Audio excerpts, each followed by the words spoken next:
hal. Tanpa ketundukan hati tidak akan pernah ada breakthrough atau terobosan dalam hidup ini. Seperti kita bekerja, harus ada keteguhan dalam hidup ini. Sehingga pada saat kita bekerja, badai boleh datang, masalah boleh datang, mungkin atasan kurang senang, mungkin majikan kurang senang. Tetapi apa yang kita dapatkan, karena kita teguh, kita berpikir bahwa kalau kita berhenti kerja, anak istri makan apa di rumah? Kalau kita berhenti kerja, bagaimana bisa bayar uang kontrakan? Kalau kita berhenti kerja, bagaimana bisa bayar uang sekolah anak-anak? Kalau kita berhenti kerja, bagaimana kita bisa bayar asuransi tertentu? Jadi akibat karena hal-hal yang demikian mendesak kita, maka kita akan mempunyai satu keteguhan hati. Apapun yang terjadi, bahkan istri pun bisik-bisik, udahlah Pak, mau diapain terserah saja, yang penting dapat gaji, kita bisa makan.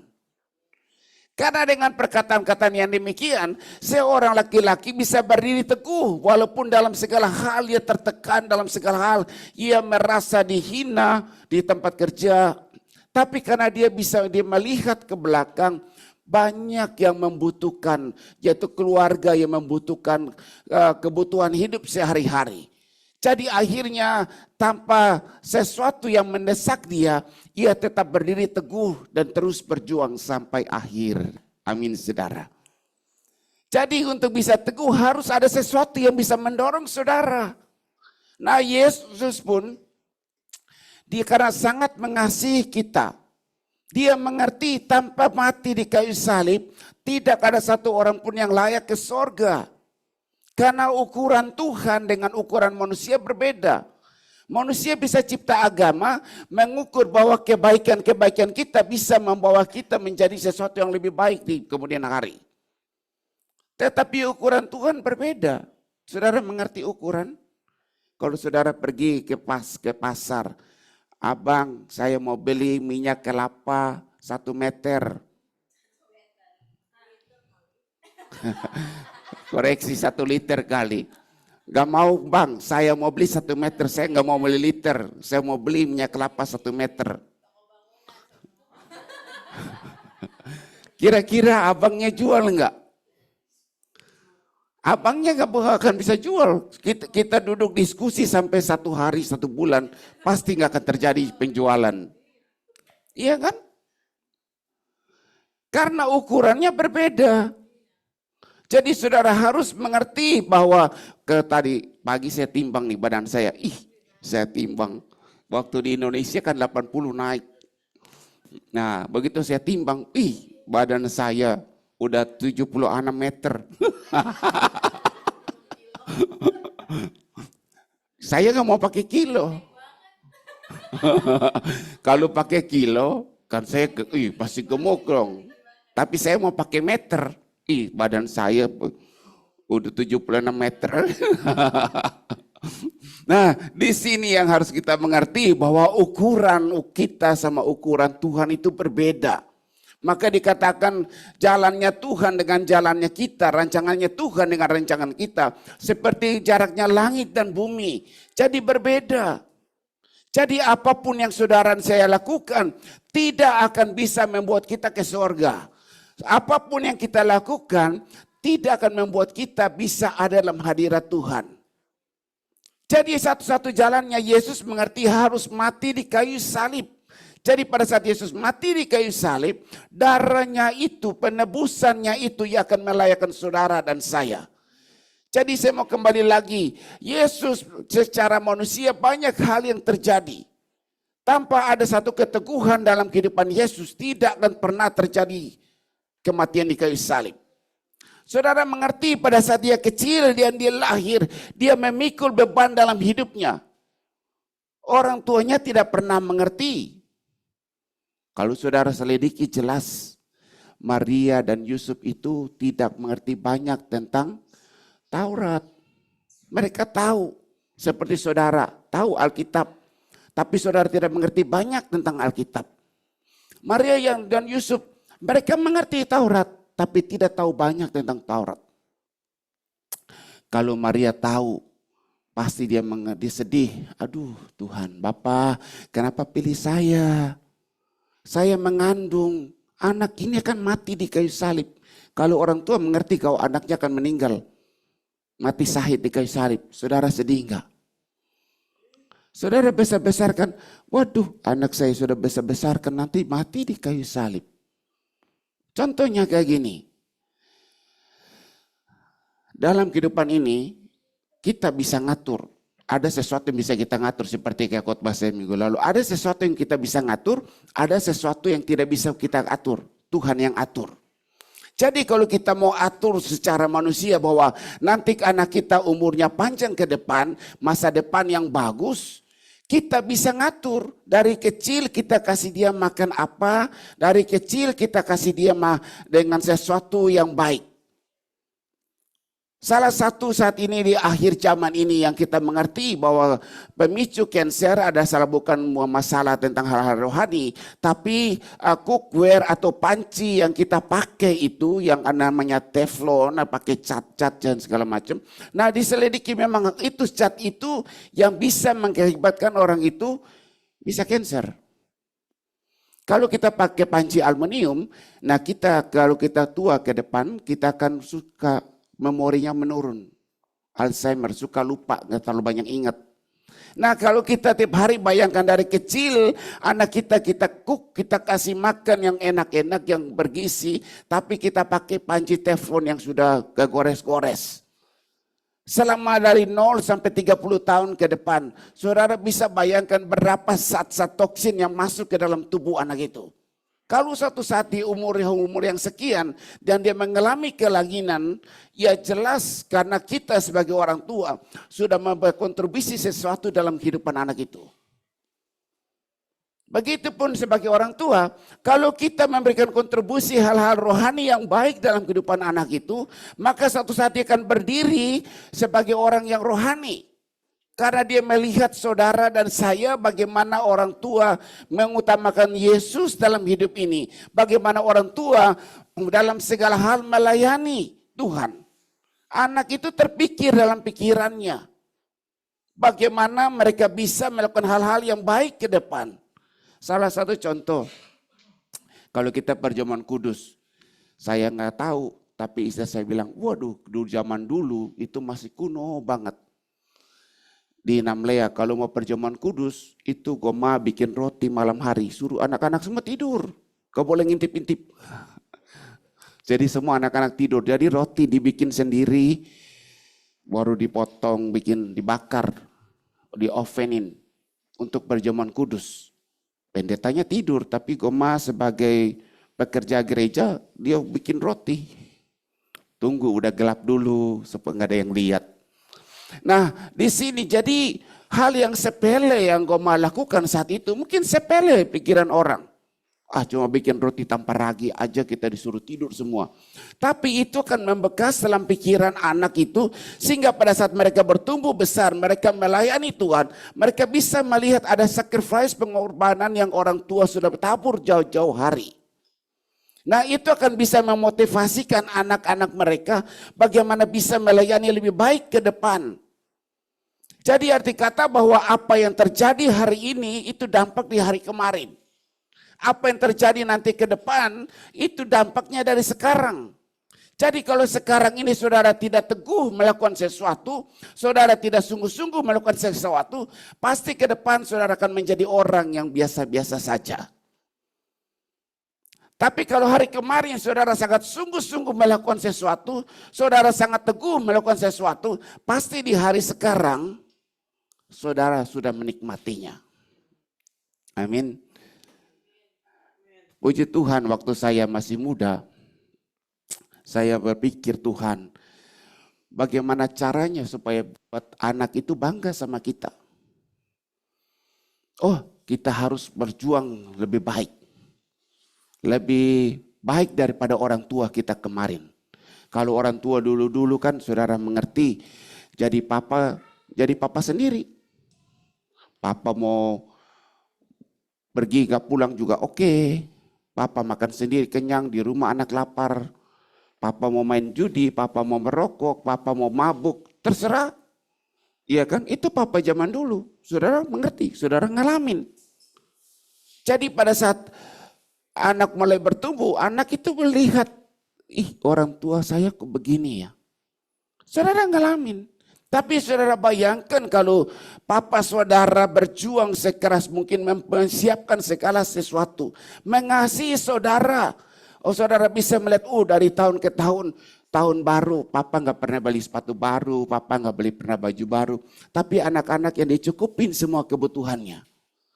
Jadi dalam keluhan-keluhan apapun, papa selalu siap mendengarkan apa yang anak-anak keluhkan. Apa yang dibutuhkan oleh keluarga papa selalu ada. Nah di sini yang saya maksudkan di sini bahwa pada saat kita membuat sesuatu sangat berdampak dalam hati nurani orang-orang yang kita kasihi. Ya, sangat berdampak. Jadi kita kembali lagi bahwa Yesus ini pada saat dia lahir, Maria tidak pernah berpikir bahwa anak yang dia kandung itu akan mati di kayu salib. Maria tidak akan pernah berpikir bahwa dia akan memangku mayatnya Yesus di pangkuannya.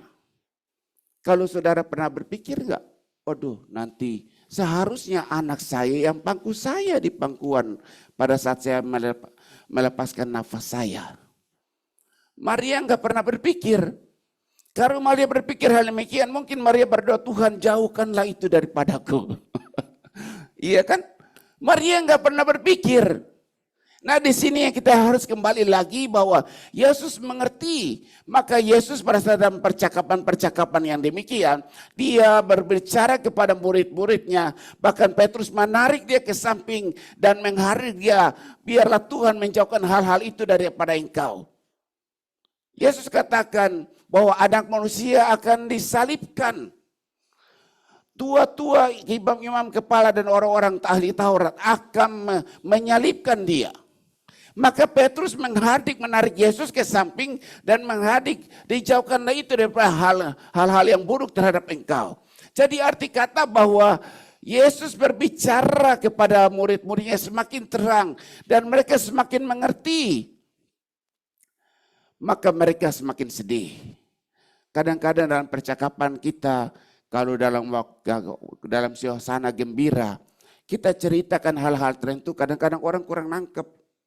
Iya kan? Kadang-kadang kurang nangkep. Tapi kalau dalam suasana sedih, kita menceritakan hal-hal yang sedih, orang itu lebih nangkep. Maka kalau saudara, misalnya kalau kita ngomongin tentang setan. Nah kita harus ada di tempat gelap, bunyi jangkrik, ada pohon pisang, orang lebih merinding. Tapi kalau kita ada dalam gedung mewah, lampu terang benderang, kita ngomongin setan, peduli amat. Gak masuk karena situasi tidak mendukung. Nah begitupun pada saat Yesus mulai bercerita dengan murid-muridnya, orang bisa melihat ada mujizat yang terjadi. Orang bisa melihat orang mengiring Yesus, 5.000 orang mengiring Yesus. Mereka lupakan masa lalu mereka. Walaupun mereka belum makan, mereka mengiring Yesus. Lalu Yesus baru jalan dari tadi sebelum yang sebelah sana.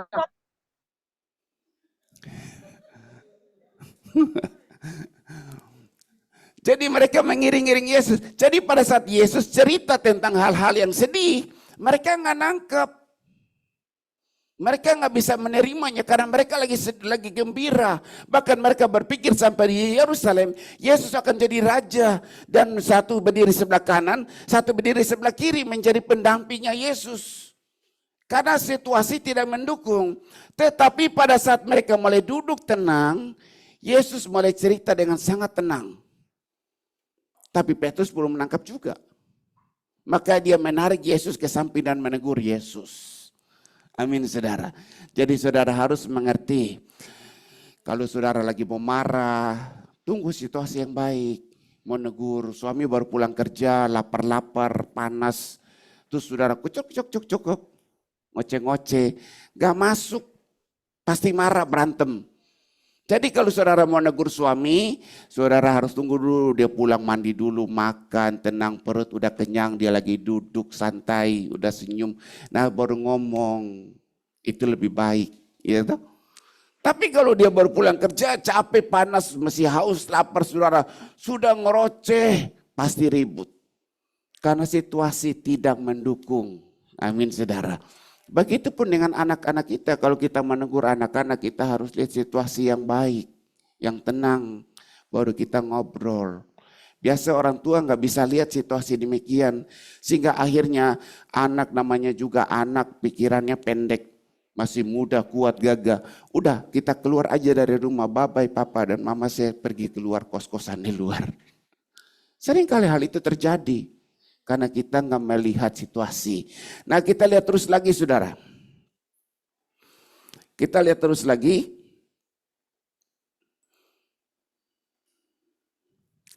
Yesus dengan tekun memiliki, gimana nih? Oke, saudara bisa lihat. Oke, Yesus tekun dan memiliki keteguhan hati meskipun tantangan besar yang harus ia hadapi.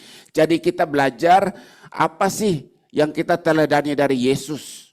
Apa sih yang kita teladani dari Yesus dalam menghadapi tantangan?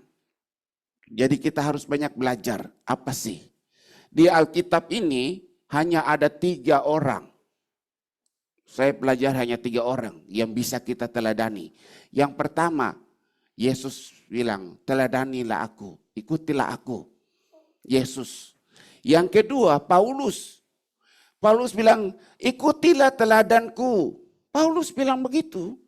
Yang ketiga, Paulus bilang, engkau harus jadi teladan. Waduh susah nih. Gitu.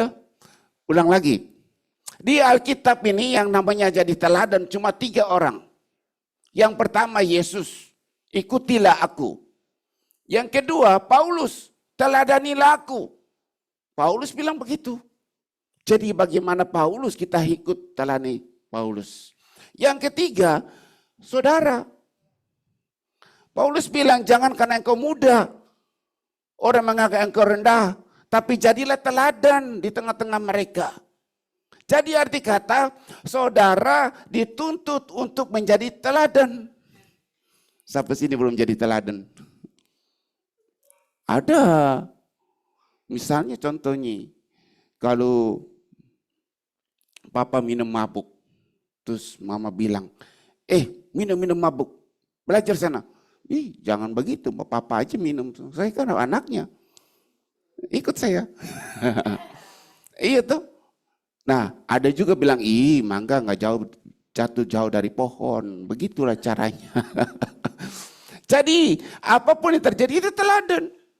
Entah kita mau bikin teladan buruk atau teladan baik, tetap ada yang melihat dan mengikuti cara kita bertindak dan berpikir. Tadi lagi ngomong-ngomong, saya bilang, istri saya ini kalau dia mau sesuatu, dia mengeluarkan sesuatu. Iya kan? Yang penting dia senang, dia oke, quality oke.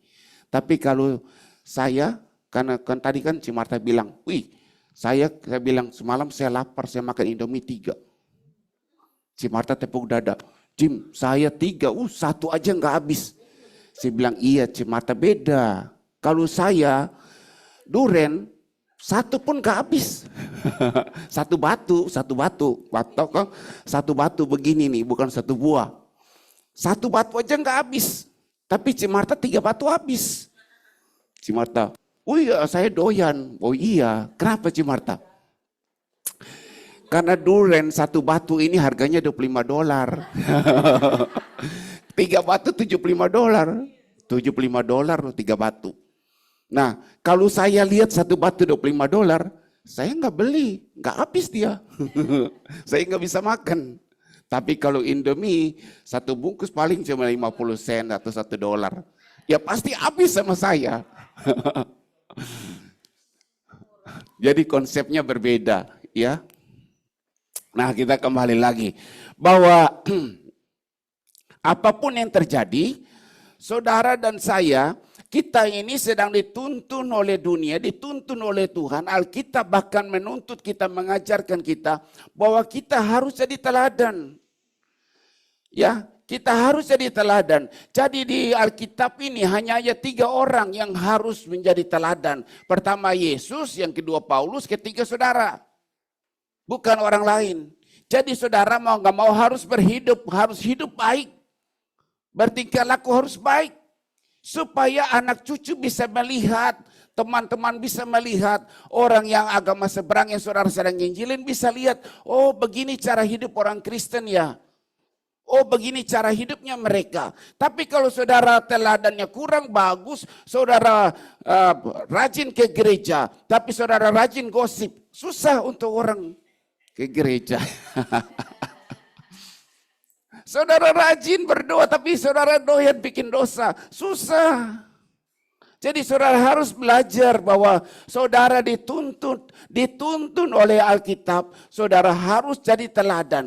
Karena nanti pada saat kita menutup mata, kita ada di tahta Kristus, itu yang diadili oleh Tuhan. Tadi lagi ngomong-ngomong saya bilang, kita ini di zaman now ini bahaya. Karena ada yang bilang, Pastor, di Sydney itu gereja Indonesia sama restoran Indonesia, gereja Indonesia lebih banyak. Oh ya, iya. Waduh, di Indonesia pun gereja semakin banyak. Itu bahaya itu. Kenapa Pastor?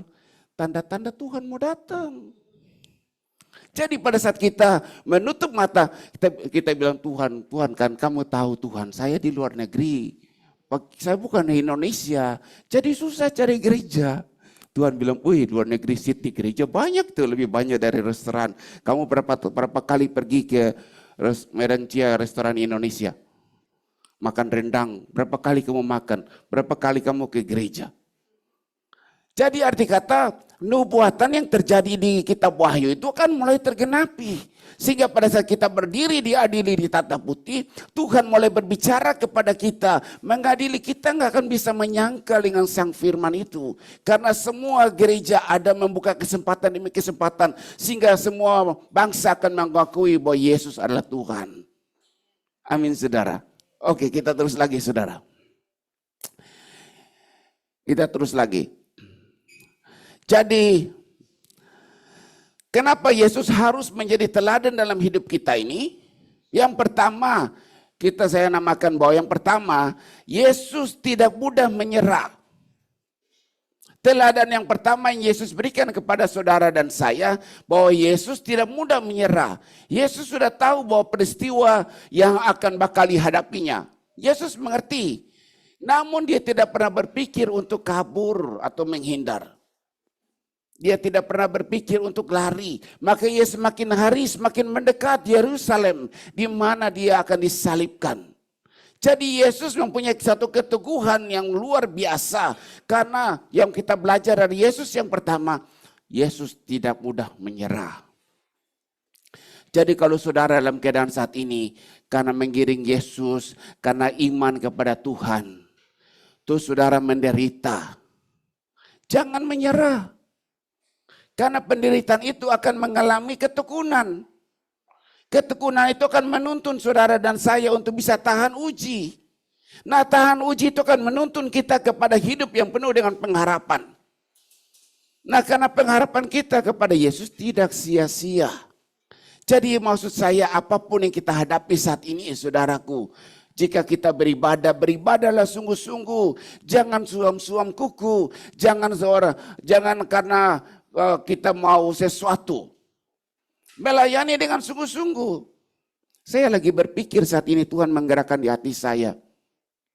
Kalau saya ambil S3 nanti bikin disertasi nanti, ya mungkin judulnya itu bisa ya kalau S1 namanya skripsi, kalau S2 namanya tesis, yang ketiga namanya disertasi. Jadi kemungkinan saya mau bikin gitu. Pendeta itu pendeta itu panggilan, Pendeta itu panggilan. Jadi arti kata begini, satu saat saudara suka atau enggak suka, pendeta atau hamba Tuhan itu suka atau enggak suka, satu saat pendeta itu bukan profesi lagi. Jadi saat ini kita bisa melihat kalau gereja Ada gereja besar di mana pendeta hidup dari profesi sebagai seorang pendeta, melayani karena profesi sebagai seorang pendeta, dapat uang gaji karena hidup sebagai seorang pendeta. Nah, itu adalah profesi seperti saudara bekerja di kantor, seperti saudara jadi dokter, jadi insinyur, saudara jadi pengacara, hukum. Nah, itu profesi saudara. Saudara hidup dari hal-hal yang demikian. Nah, begitu pun pendeta saat ini mereka hidup dengan profesi mereka sebagai pendeta. Jadi mereka mendapatkan sesuatu. Satu saat itu akan mulai bergeser. Jadi profesi berpindah kepada panggilan. Arti kata bahwa pendeta yang melayani bukan karena profesi tapi karena panggilan Tuhan, karena mengasihi Yesus. Karena kenapa? Wih, saudara lihat aja di YouTube. Perpuluhan aja buat pendeta hidup aja jadi masalah. Oh Pak pendeta, perpuluhan itu perjanjian lama, bukan di perjanjian baru. Dari income saja sudah mulai diributkan. Bayangkan berapa tahun ke depan nanti terjadi pergeseran. Maka profesi juga itu akan mulai bergeser. Jadi arti kata bahwa Tuhan akan mencari orang-orang yang benar-benar mengasihi Dia. Kalau orang yang melayani cuma karena dipuji, disanjung, orang melayani karena dibayar, itu berbeda. Tapi karena melayani karena mengasihi Tuhan, itu beda. Crown-nya beda, glory kemuliaannya beda. Saudara harus tangkap itu. Mungkin pada saat ini saudara, gelisah dan segala macam. Tapi jangan mudah menyerah. Kalau engkau melayani karena mengasihi Yesus, jangan mudah menyerah. Karena disitulah engkau akan mendapatkan ketekunan. Ketekunan itu akan mulai diuji. Dan disitulah akan engkau mendapatkan pengharapan-pengharapan dalam Kristus. Yang tidak akan mengecewakan. Amin saudara. Jadi kenapa kita harus teladani Yesus dalam menghadapi keteguhan hidup ini? Karena Yesus tidak mudah menyerah. Dia mengerti dia akan ke kayu salib. Tapi dia terus berjuang. Amin saudara. Nah yang kedua saudara. Yang kedua.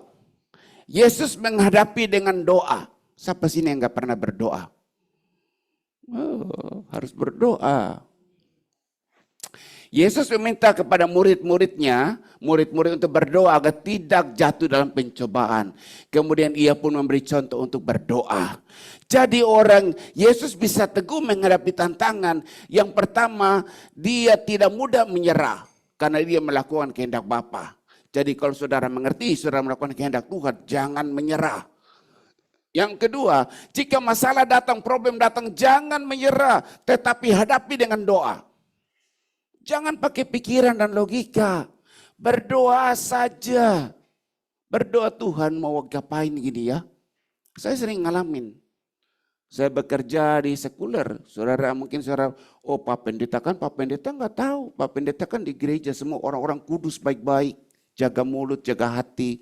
Kalau kita di tempat kerja, mulut-mulut di depan jadi di belakang, kuping di kiri. Kuping di kiri jadi ke depan. Kenapa? Ngomongnya tuh di depan kita ngomong bagus, tapi di belakang ngomong jelek-jelek, tusuk-tusuk kita. Terus kuping yang tadi ada di sini, dia suka pasang di depan untuk cari tahu. Pak Pendeta kan nggak tahu.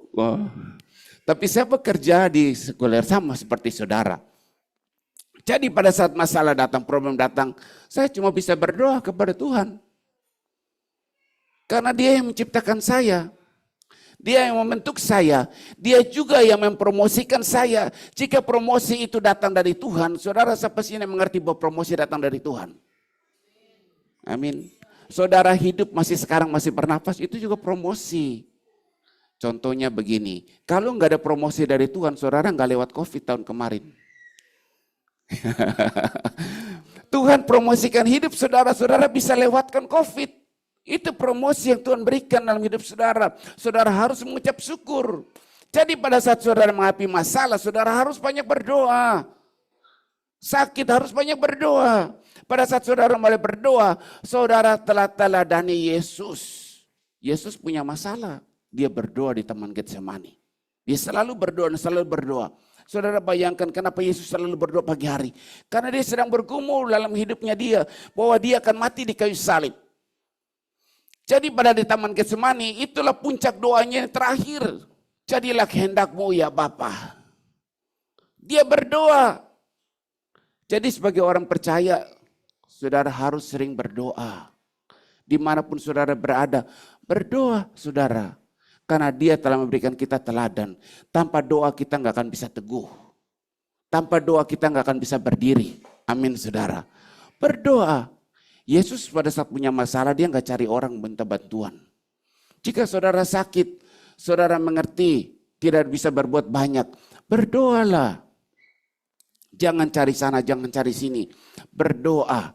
Karena kita sehat, kita sakit, Tuhan yang tentukan. Amin saudara. Iyalah.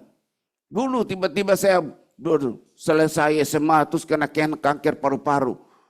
Udah segitu. Memang saya minta, saya gak minta. Karena Tuhan yang tentukan. Oh memang genetiknya demikian. Iya memang genetiknya demikian. Tapi saya gak minta dilahirkan di keluarga yang punya genetik cancer. Tuhan yang tentukan. Oh iya memang saya nggak minta minta penyakit. Tapi Tuhan sudah tentukan hal-hal yang demikian. Jadi hidup kita ini bukan ada hal-hal yang bisa kita atur. Ada hal-hal yang tidak bisa kita atur. Jadi yang tidak bisa kita atur itu saudara bawalah dalam doa. Jangan berusaha dengan kekuatan jasmani. Bawalah dalam doa. Amin. Yang ketiga kita lihat yang ketiga.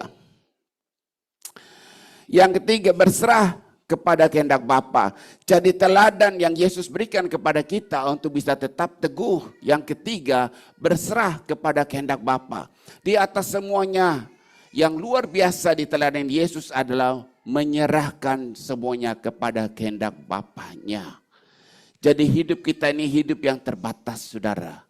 Kita nggak bisa atur matahari warnanya merah.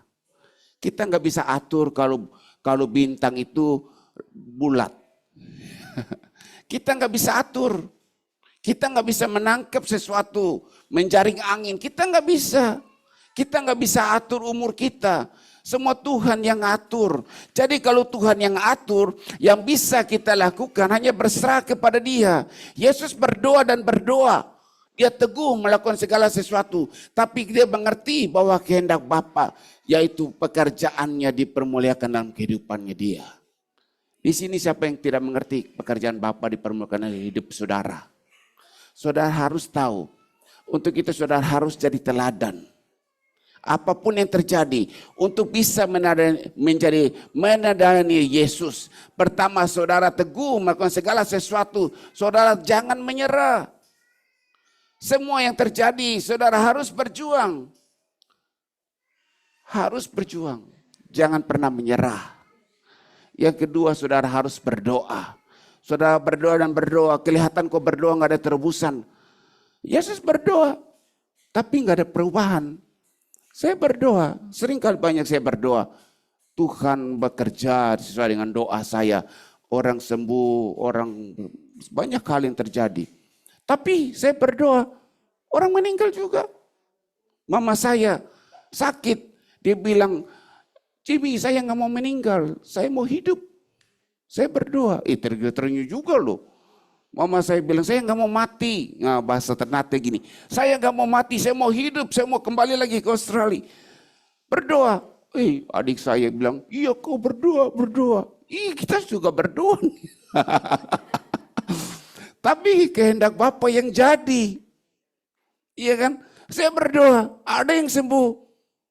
Ada yang enggak dipanggil pulang sama Bapa. Karena memang kehendaknya Tuhan. Kita kan manusia, kita bukan manusia sakti atau dukun. Iya kan? Jadilah kehendak Bapa. Yesus pun berdoa. Yesus berdoa, tidak terjadi sesuatu.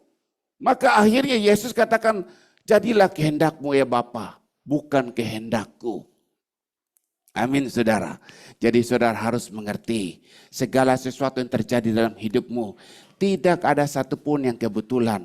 Yang bisa engkau lakukan teladani Yesus. Yang pertama jangan mudah menyerah. Terus berjuang. Jika engkau melayanilah sungguh-sungguh. Jika engkau mengasihi Tuhan, mengasihi dia sungguh-sungguh. Jangan tukar Tuhan dengan materi. Jangan tukar Tuhan dengan keuangan saudara, dengan pekerjaan, dengan apapun, dengan jodoh pasangan. Jangan pernah tukar.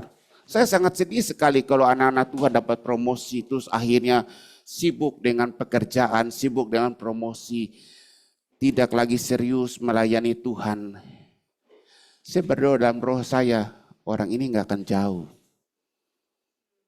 Dalam hal-hal kecil aja nggak bisa dipercaya bagaimana Tuhan mengangkat dia lebih. Kalau dia jadi presiden, pasti lu nggak bisa. Itu baru jadi kecil-kecil aja sudah terlalu sibuk.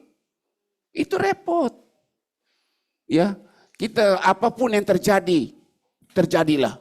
Tetapi kita harus berdoa. Daniel, apapun yang terjadi, sesibuk-sibuknya Daniel tetap terus berdoa sampai masuk ke gua singa, dia terus berdoa. Dia nggak pernah berubah. Maka dia layak diangkat oleh Tuhan. Yang kedua, harus terus berdoa. Yang ketiga, kita harus berserah pada kehendak Bapa. Karena dengan kehendak Bapa, Dia yang tahu yang terbaik buat kita. Amin, saudara. Jadi kesimpulan kita, saudara, apapun saudara alami saat ini, teladani Yesus, saudaraku. Teladani Yesus. Jika engkau meneladani Yesus, maka engkau akan menjadi teladan di sekeliling orang di mana engkau ada. Mereka nggak pernah lihat Yesus, tapi yang mereka lihat saudara dan saya. Jadilah teladan di angkatan mereka, supaya mereka bisa datang memuliakan Yesus. Amin, saudaraku. Mari kita siapkan hati kita untuk perjamuan kudus.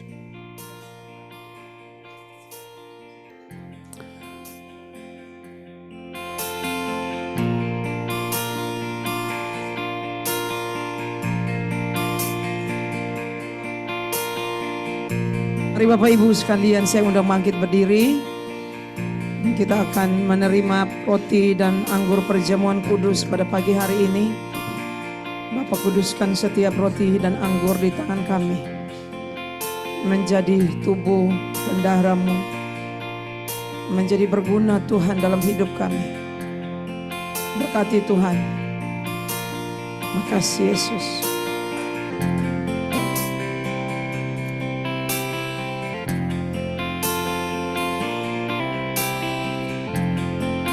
Kita angkat pujian ini. Above all powers, above all kings, above all nature and all created things, above all wisdom and all the ways of man. You were here before the world began. Above all kingdoms, above all thrones, above all wonders this world has ever known, above all wealth and treasures of the earth, there's no way to measure what you're worth.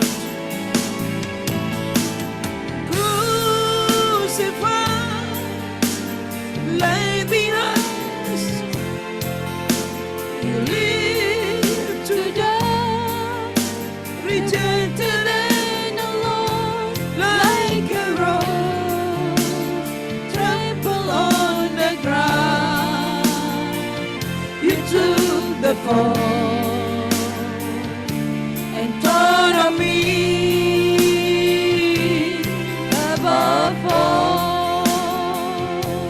Above all powers, above all kings, above all nature and all created things, above all wisdom and all the ways of man. You were here before the world began.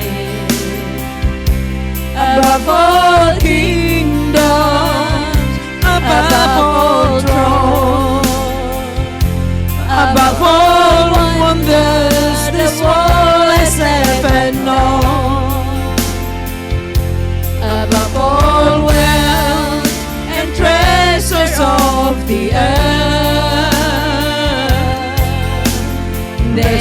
way to measure what you want. Crucified, laid behind the stone, you live to die, rejected and alone, like a rose, trampled on the ground. You took the fall and taught on me above all, like a rose, trampled on the ground. You took the fall and taught on me above all. Terima kasih Tuhan, Engkau telah memberikan kami teladan bagaimana bergumul dalam segala tantangan yang ada. Kami mau belajar Engkau ya Tuhan, karena Engkau adalah buah sulung, Engkau adalah Tuhan yang menuntun segala sesuatu. Kami mau serupa seperti Engkau Tuhan. Apapun yang terjadi, kami tidak mudah menyerah untuk tetap beriman dan percaya. Sekali Yesus tetap Yesus, sekali mencintai Yesus, semakin hari semakin mencintai Yesus, bahkan berkorban untuk Yesus. Engkau pun Tuhan, kami akan mau melakukannya supaya cinta kami semakin hari semakin besar. Kami juga mau menghadapi segala sesuatu, kami mau bawa dalam doa, bukan dengan kekuatan, karena kami tahu musuh kami bukan darah dan daging, tetapi roh-roh yang ada di udara, penghulu-penghulu yang ada di udara. Kami mau bawa dalam doa, biar Engkau turun tangan Tuhan. Kami percaya jika kami berdoa dan berdoa, jika tidak melihat ada sesuatu yang perubahan, kami tetap terus berdoa dan berserah, biar kehendak Bapa yang jadi. Karena kami tahu kehendak Bapa ada kehendak yang baik, kehendak yang mendatangkan damai sejahtera masa depan yang penuh harapan. Terima kasih Tuhan, ini kami Tuhan. Mari kita angkat roti di atas kepala kita.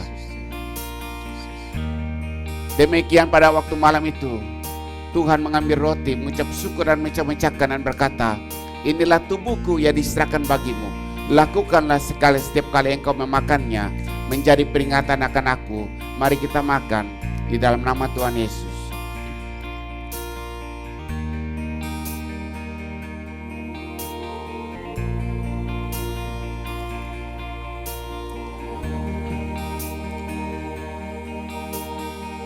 Haleluya. Mari saudara kita angkat cawan di atas kepala kita. Demikian saudara itu mengambil cawan dan mengucap syukur atasnya dan berkata, cawan inilah cawan perjanjian baru yang dimateraikan oleh darahku. Lakukanlah setiap kali engkau meminumnya menjadi peringatan akan aku. Mari kita minum di dalam nama Tuhan Yesus.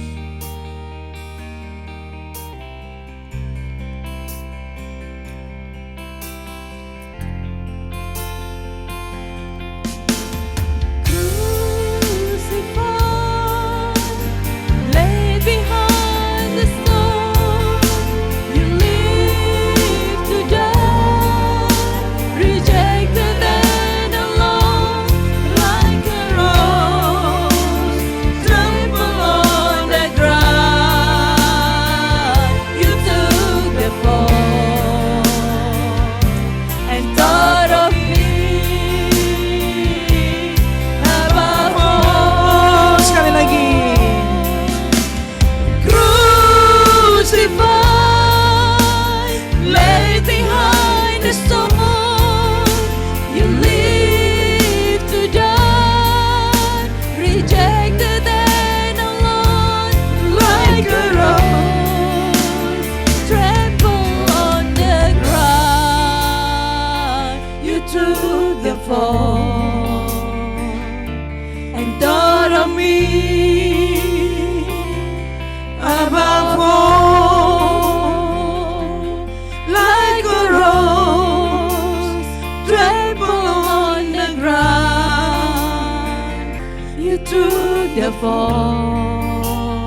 Terima kasih Bapak, kami mengucap syukur saat ini.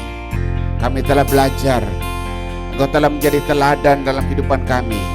Kami tahu hidup kami banyak masalah, banyak tantangan, tapi seringkali kami lari dari kenyataan. Seperti Petrus, dia menyangkal Engkau selama 3 kali, karena dia tidak teguh, karena dia tidak berdoa, karena dia tidak berserah pada kehendak Bapa. Kami tidak mau menjadi seperti Petrus, tapi kami mau teladani Engkau ya Tuhan Yesus. Dalam segala hal Engkau mengerti, tapi Engkau telah berdiri teguh untuk melakukan segala sesuatu. Engkau berdoa dalam segala ketakutan, Engkau berdoa dalam segala kegoncangan, gemetaran yang ada. Engkau tetap berdoa dan berdoa. Bahkan Engkau mengerti bahwa doamu tidak dijawab seturut dengan kehendak-Mu Tuhan. Engkau berserah kepada kehendak Bapa. Engkau katakan jika tahun ini bisa berlalu, tapi jadilah kehendak-Mu ya Bapa, bukan kehendak-Ku. Kami mau belajar dalam doa-doa kami. Kami tidak mau maksa Engkau ya Tuhan. Kami tidak mau berdoa seperti doa sihir yang memaksa kehendak Tuhan, sehingga segala sesuatu terjadi, sehingga segala sesuatu yang terjadi tidak seturut kehendak kami. Banyak daripada kami yang kecewa, yang marah kepada Tuhan tanpa kami sadar, berdoa secara doa sihir, yaitu memaksa kehendak kami. Tapi kami mau belajar daripada Engkau Tuhan, menyerahkan kehendak Bapa yang terjadi dalam kehidupan kami. Terima kasih Tuhan, ini kami. Biarlah firman bekerja dalam kehidupan kami. Bekerjalah Tuhan. Mari saudara kita angkat kedua tangan kita. Dan Tuhan Yesus yang Engkau sembah sangat mengasihi Engkau. Ia rela hidup miskin menderita, bahkan mati di kayu salib karena kasih besar dalam hidupmu. Diberkatilah pekerjaanmu, diberkatilah usahamu, diberkatilah studimu, diberkatilah keluar dan masukmu, diberkatilah rumah tanggamu, diberkatilah kesehatanmu, dan diberkati juga sistem imunmu semakin kuat mengalahkan virus, bakteri, dan kanker yang ada. Karena Tuhan yang Kau sembah merancang Engkau yang memberikan Roh Kudus untuk menyertai perjalanan hidupmu, sehingga pada Engkau duduk lebih tinggi daripada yang lain. Pada saat Engkau berdiri lebih tinggi daripada yang lain. Itu bukan karena kekuatanmu, itu bukan karena kepintaranmu, dan itu juga bukan karena keuanganmu. Itu semua karena Bapamu di sorga yang memelihara hidupmu, kasih dan anugerah pada Tuhan Yesus, dan penyertaan Allah Roh Kudus menyertaimu hingga akhir zaman. Dan turunlah berkat yang dahsyat di dalam nama yang dahsyat, yaitu di dalam nama Tuhan kita Yesus Kristus. Dan kita semua terima berkatakan amin. Then sing my soul, my Savior God, to Thee. How great Thou art, how great Thou art, how great Thou art. Then sing my soul, then sing my soul, my Savior God, to Thee. How great Thou art, how great Thou art, how great Thou art. Jesus is great. How great Thou art. Hallelujah. How great. Great is our God. Great is our God Jesus. He died, He rose, and He will be coming back. Amen. Tuhan Yesus akan datang kembali kedua kali, menjemput saudara gereja Tuhan. Amen. Saudara stay di Zoom sebentar. Kita akan take picture. Dan saudara jangan tinggalkan dulu, sebab saya ada draw tiga prize. Ya, seperti janji saya bagi Bapak Ibu sekalian. Yang di rumah boleh kita akan draw, saudara juga sudah masuk di dalam draw. Spinning wheel, kita akan pakai spinning wheel. The first winner yang menang di draw yang